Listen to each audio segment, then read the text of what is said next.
Okay, so let us continue our discussion.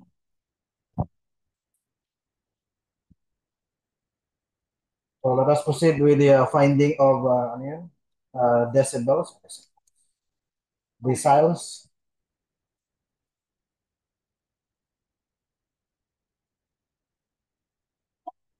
skewness, diba? Okay. So, skewness and cortosis.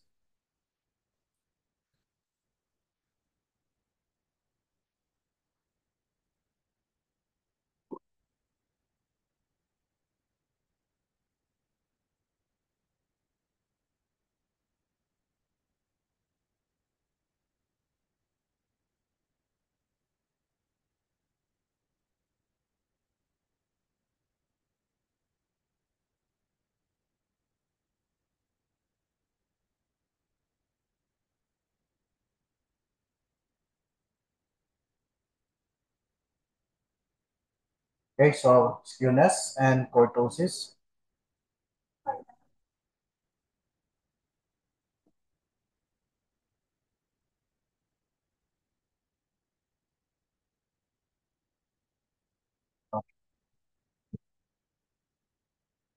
So, skewness, ano ibig sabihin ng skewness?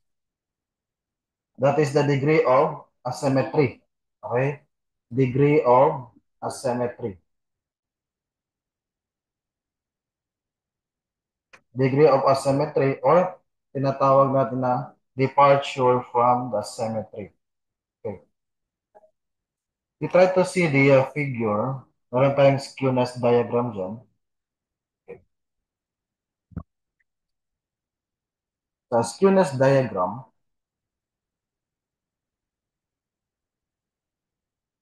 merong tatlong figure dyan.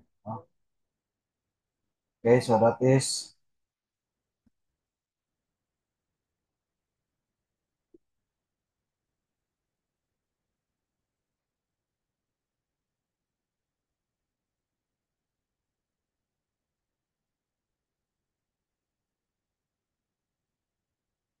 okay.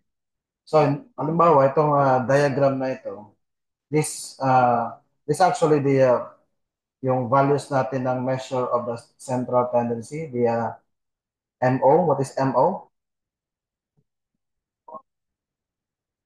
What is our MD? And then the M, that is our mean. Okay. Now, the distance, okay, or the departure, supposedly, dapat itong curve na ito is symmetrical. Okay? It must be a symmetrical. So, in that case, if the distribution, okay, yung skewness diagram natin, by the way, like I said, that is the departure from the symmetry or the distribution of the longer tail. Okay? Ito yung longer tail natin, di ba? Going right to the central maximum down to the left. So, yung sa left natin is shorter compared to the right. Okay? Shorter yung left, longer yung right natin. So, if the distribution is characterized by the shorter left, and then longer ang kanyang tail sa right side, then we have what we call the positive skewness. Okay? Positive skewness. Kung saan yung mas mahaba na tail, okay, yun yung magiging reference natin. Or characterizes the skewness. Okay, supposedly, the ideal is dapat symmetrical yan. No?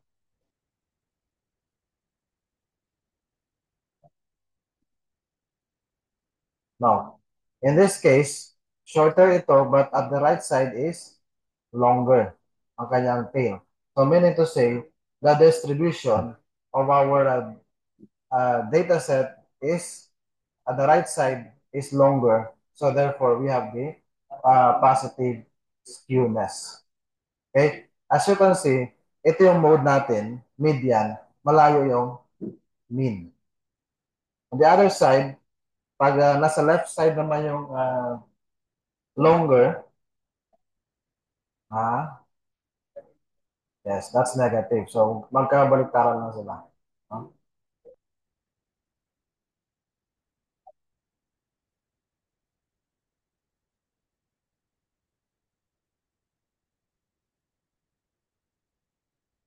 Okay, so this is our mode.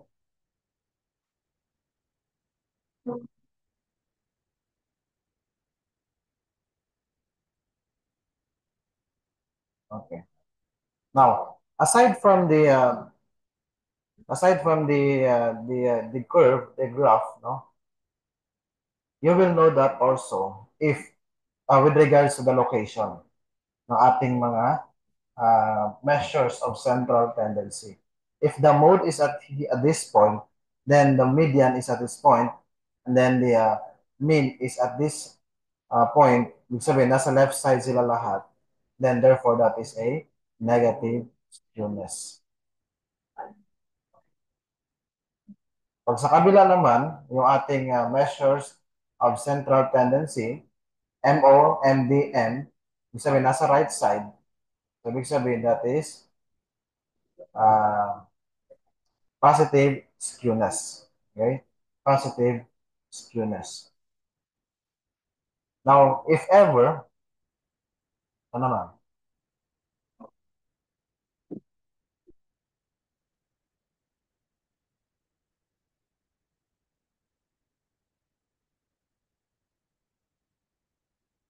Okay. So, ibig sabihin, at the center, okay, nandiyan yung ating MO, nandiyan yung ating median, nandiyan yung ating mean. So, meaning to say, this is a symmetrical skewness. Symmetrical skewness. Okay?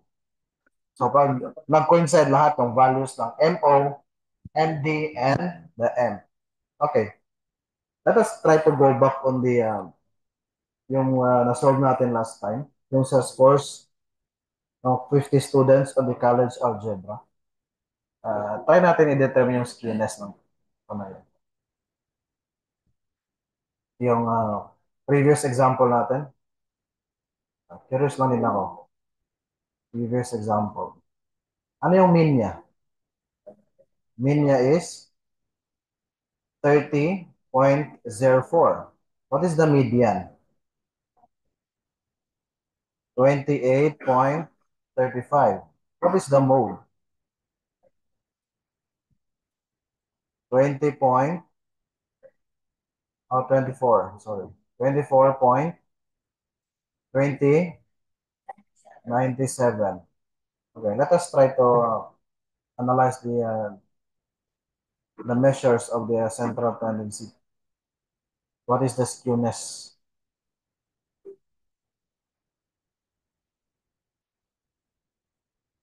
MO, di ba? MO natin is 20. Sabi natin na nitong 20. MO. Nasaan si median? This is the 24.97. So, nandito si median. 28.35. Halos magkaparehos, magkalapit na si mean. 30.04.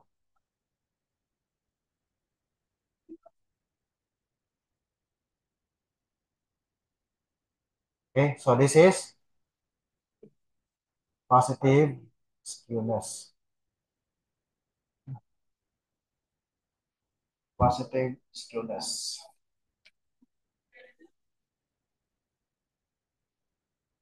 Okay. So, you know already, pag hindi magkapareho yung mga measures ng central tendency, so that can be characterized by its skewness, no? Pag pareho sila ng values, yung tatlo, tatlo lang kasi yan, yung measures of central tendency. The mean, median, and mode. So, pag pareho sila, or in the same values, so that is symmetrical yung magiging curve natin. Expect mo yan, the distribution of the values, kasi ito yung values natin. No? Ito yung mga values. Diba nag-start tayo sa 8 to 10 ba yun? Then the last is 45 to 47. Ano? 45 to 47. Ibig sabihin, ang distribution natin ng ating data sets, yung scores ng mga students, mas longer siya dito. Skewed. Okay? Skewed siya. Malayo siya sa tawag ito, sa symmetry. Okay, malayo siya sa symmetry with reference to the mode. Okay? Pag pareho sila na mode, median, and the mean, then the curve will become symmetrical. Ibig sabihin, the distribution of the data is symmetrical. Nag-gets niyo ba?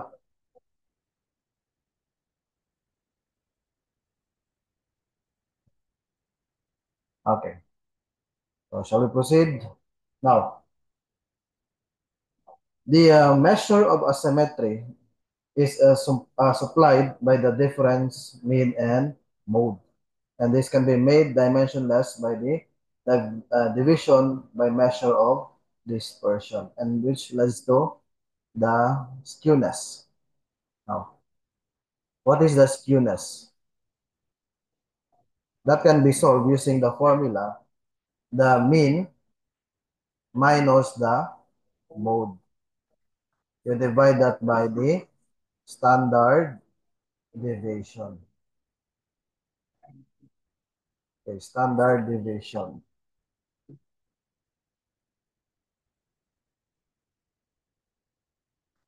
Okay. In the case that you don't want to or you avoid the use of the mean or the mode, we have another formula for the skewness. This is an empirical formula. So that is 3 multiplied by mean minus median. Then you divide by standard deviation. Standard deviation.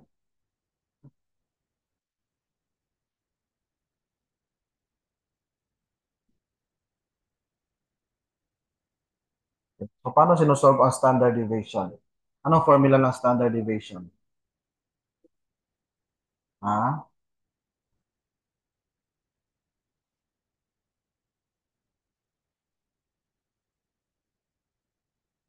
Standard deviation?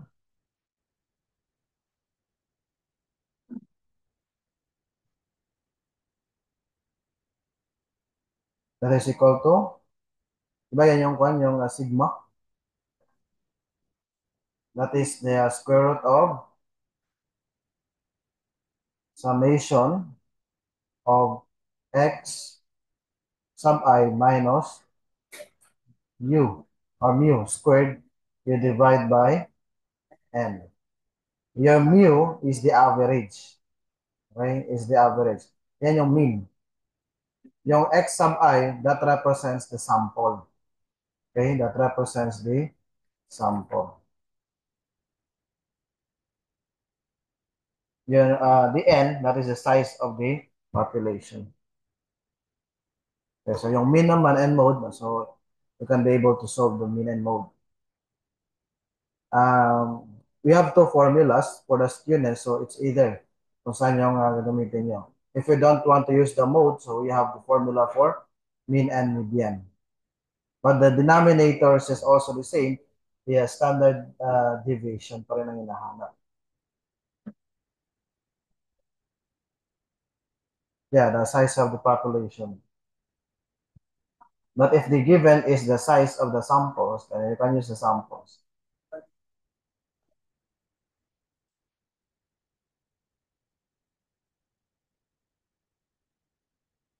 Okay?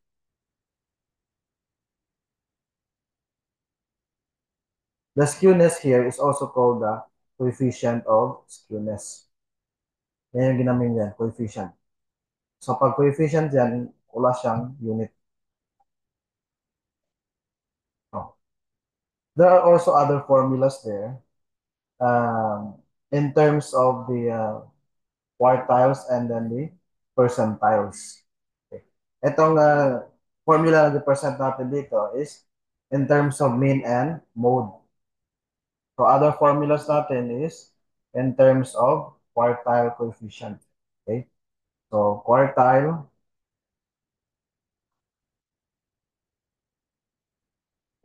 coefficient of skewness is equal to, so Q sub 3 minus Q sub 2 minus Q sub 2 minus Q sub 1. Then you divide by Q sub 3 minus Q sub 1.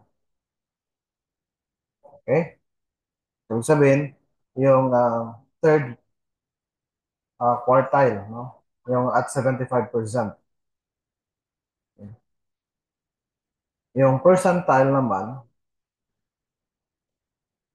coefficient of skewness,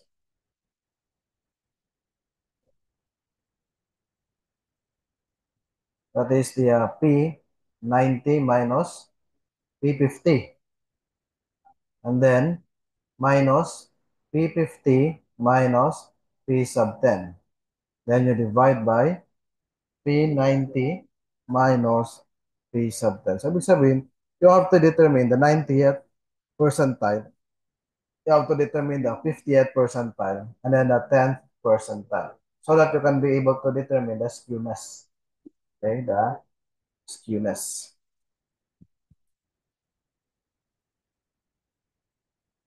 So, again, the skewness characterizes the yung curve, no? Kung saan yung mas longer ang tail, that describes the skewness of the distribution of the data.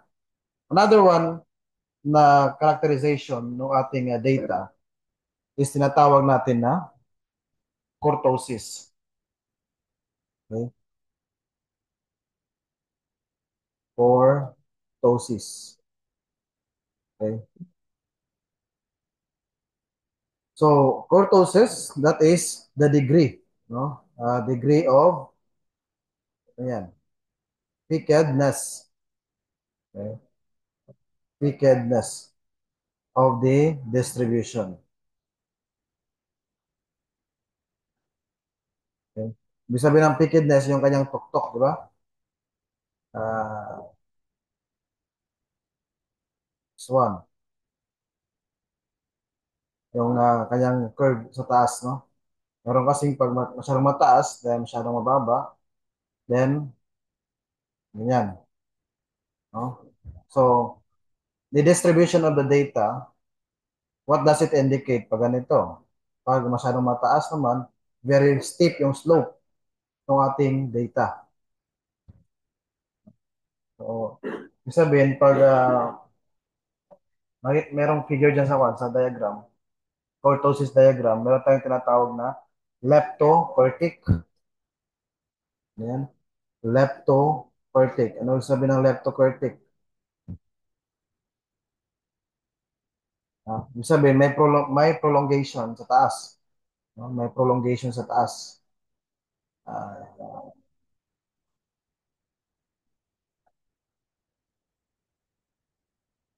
okay.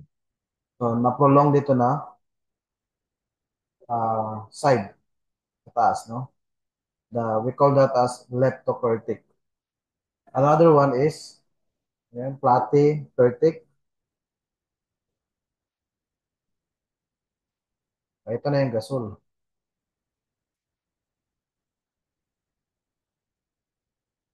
Yan. So, hindi siya masyadong mataas, but then, flat yung kanyang peak. No? So, platykurtic. Then, meron tayong mesokurtic. Mesokurtic. Ano naman itong mesokurtic? Ito yung malapit sa normal distribution. Uh, kung leptokurtic, medyo flat yan dito or prolong siya, ito, abrupt yung kanyang change dito. No? Tawag ito, sa mesokurtic.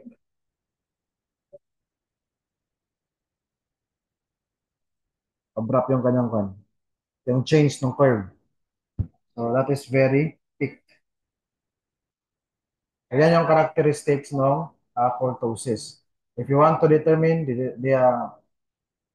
the pickedness of the distributions, you have to solve for the kurtosis. If you want to determine the degree of the asymmetry, you solve for the coefficient of skewness. Gano'n ba ka-perfect yung distribution ng data? Okay, so we have this formula, kurtosis natin, that is represented by the K. That is yung Q multiplied by D, you divide by P90 minus P10. Okay? So this is in terms of the quartiles and percentiles ng ating kurtosis. So we're in, itong QD, uh, that is equal to Q3 minus Q sub 1, we divide by 2.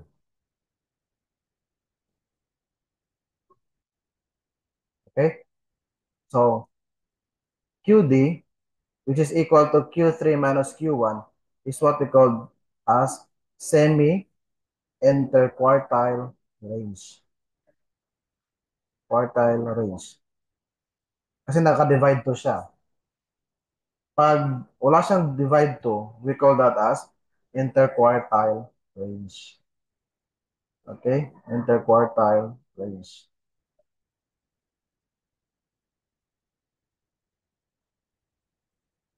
Okay, nag-gets ba? Now, we have this boundary conditions. No? The distribution is said to be normal. Okay? Is said to be normal when the value of kurtosis is equal to 0.265. Okay? So if that is normal, then that is mesokurtic. If that is the value of your K is lesser than the 0.265, we call that as leptokurtic. Okay? Okay. Leptokurtic ang kanyang diagram. Ito, this is mesokurtic. Okay? Then, if the K is greater than 0.265, then that is platypurtic. Platypurtic. So that is how you define, no? In quantity or quantitative approach, you just solve for the kurtosis, then you compare natin sa 0.265 para ma-determine natin ano ang diagram ng distribution ng data. Is that mesokurtic, leptokurtic, or platypurtic?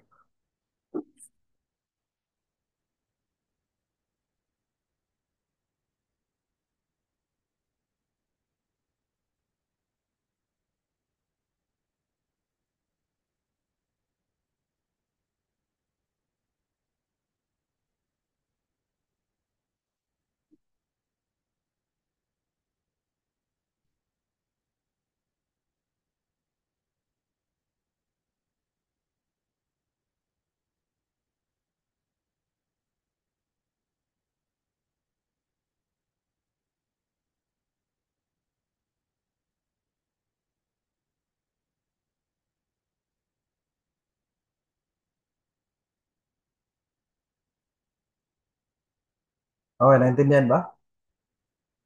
Yung skewness and kurtosis. Yung skewness, again, that is the degree of asymmetry. Gaano ba siya kalayo doon sa symmetry, doon sa central location? So, kailangan natin ng tatlong data doon, yung mean, mode, and median. Sa kurtosis, we are referring to the degree of pickedness. Gaano ba ka-pick yung distribution ng data? So, in order para ma-determine natin what is the kurtosis, you solve for the kurtosis coefficient. And then, compare natin sa 0.265 para ma-determine natin ano ang kanyang kurtosis, whether that is mesokurtic, leptokurtic, or platykurtic. Sa skewness, whether that is positive, negative, or symmetrical. Ayun lang yung kondon, ang description.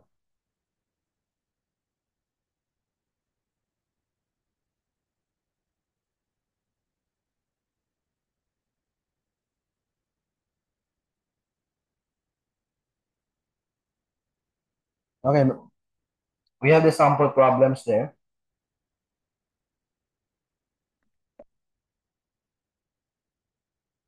Ito naman to, nakaka-late.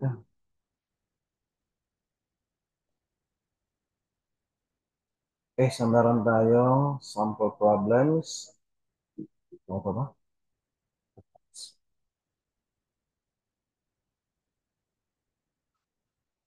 Meron tayong 96, 98, 93 to 95, 90 to 92, 87 to 89, 84 to 86, 81 to 83, 78 to 80, 75 to 77, 72 to 74, paano na magkasya? 69 to 71, 66 to 68, 63 to 65. What type of data is this one? A group or ungroup? Okay, this is group data. 57 to 59. Okay. Given also yung kanilang frequency. So, 1, 2, 3, 4, 3, 5, 5, 6, 4. Then the other one, 4, 2, 2, 1, and 2. What is the total of the frequency? That is 44. Ibig sabihin, 44 na, tawag ito, hindi mo siya specific kung ano yan, persons ba yan o ano. But that is your total population, your N. And then, ito yung cumulative F. So, if the total is 44, so 44 dito, so 44 minus 1, that is 43. 43 minus 2, 41. 41 minus 3, 38. 38 minus 4, 34 minus 3, 31 minus 5, 26 minus 5, 21 minus 6, 15. 15 minus 4, 11 minus 4, 7. 7 minus 2, 5 minus 2, 3 minus 1, 2. Okay? Parang naglalaro lang. Kaya pa ng time, 11:39 na. Then, ano tong D? Ha?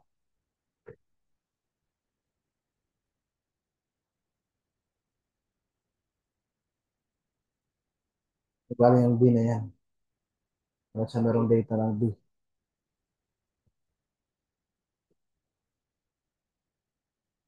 Ay, okay. This is yung kanyang deviation. So that is 7. Ayan, 6, 5, 4, 3, 2, 1. Paki-double check baka nagkamali. 72, 7. 0 dito. 0, 72, negative 1. Then, negative 2, 3, 4, 5, negative 6. And then, FD, diba?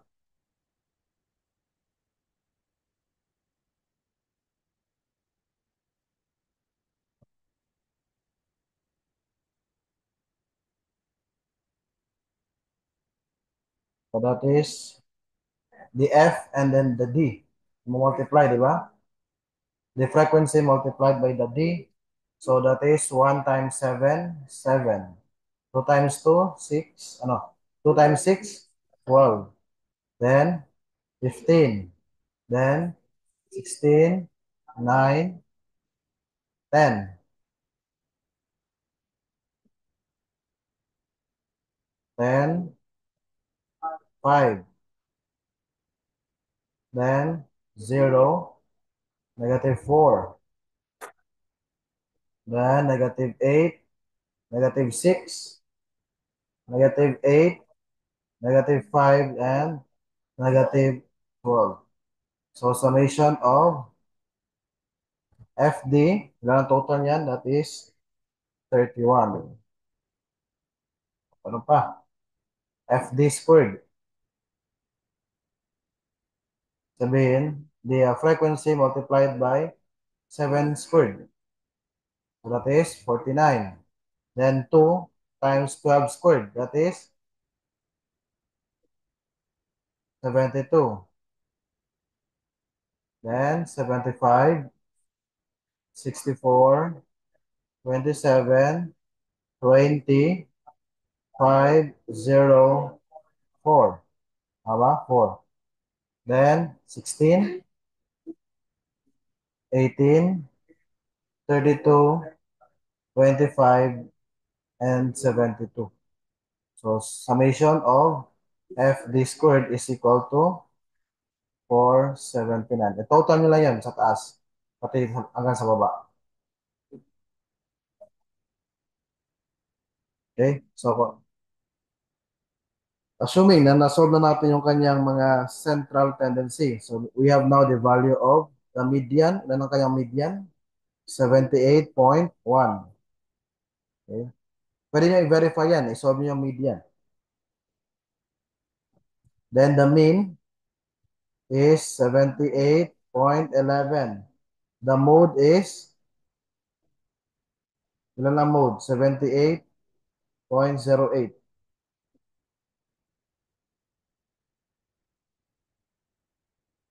Okay. Pag titignan mo yung values, ano kaya yung skewness niyan? Speculation only. 78. The median is 78.1. Then the mean is 78.11. So mas longer yung kanyang kwan, di ba? Sa left or right? Hmm. Sa right or left? Sa right. So that is positive skewness, no? Speculation only.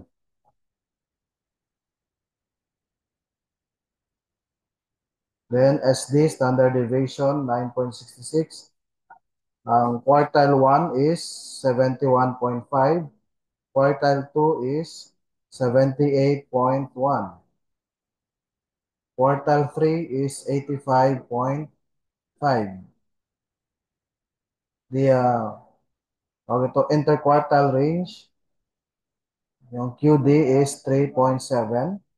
Then P90 is 91.1. P50, the percentile, 78.1, and the 10th percentile is 64.6. Okay, so sabihin, we're going to determine the coefficient of skewness. Okay, coefficient of skewness. So we can use the two formulas, depende kung ano yung mas preferred.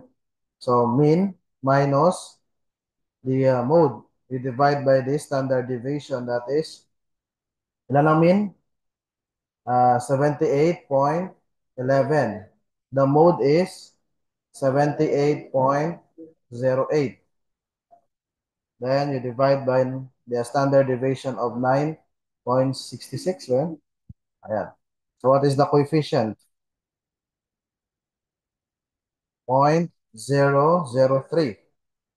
So that's the coefficient of skewness. Ibig sabihin positive yan. Di ba? Positive skewness. Kaya kung titignan mo sa kwan, sa kanyang diagram, the mode is 78. The mean is 78.1. Then the mean a median, then the mean is 78.11. Diba? So that is positive. So positive din yung coefficient of skewness natin. Okay? Another one, yung isang formula.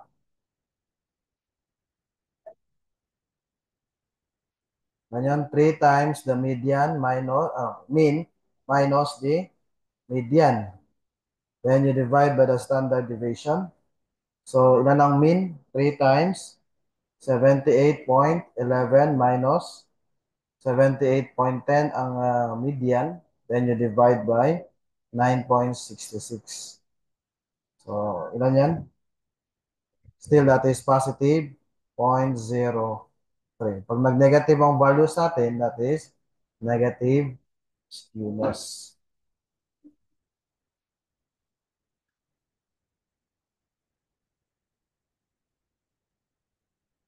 Okay? Now, we can also determine the skewness in terms of the quartiles and the percentiles. That is your SQC. Okay? Skewness in quartiles, that is equal to Q sub 3 minus 2 Q sub 2 plus 1 or Q sub 1. Ano nangyari dito? Bakit ganyan ang kanyang formula? I-simplify niya, di ba? Q3 minus Q2 minus Q2 minus Q1. So, disimplify niya. So, you divide by Q3 minus Q1. Ilan ang Q3? 85.5 minus 2 times, ang Q2 is 78.1 plus Q1, 71.5. So, ang Q3 is 85.5 minus 71.5. So, ilan ang value? 0.06. Okay. Skewness in terms of the percentile. That is P90 minus 2 times P20 plus P10. Then you divide by P90 minus P10. So, ilan ang P90? 91.1 or 91.1 minus 2 times 78.1 plus 64.6. Then you divide by 91.1 minus 64.6. So, ilan yung kanyang skewness? That is negative 0.02. Then the last one, yung kanyang kurtosis, QD divided by the P90 minus P10. That is 3.7 as given, pero you can solve that. The Q3 minus Q1 divided by 2. So 91.1 minus 64.6. What's the result? 0.14. Compare mo sa 0.265. That is lesser than. So therefore, that is, ano yan? Leptokurtic. So leptokurtic yung kanyang kurtosis.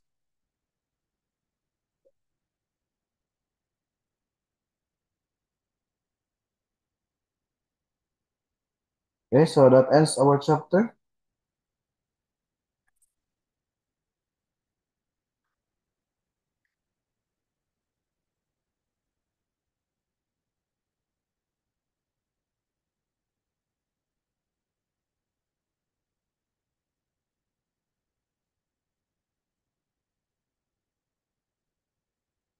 Hmm.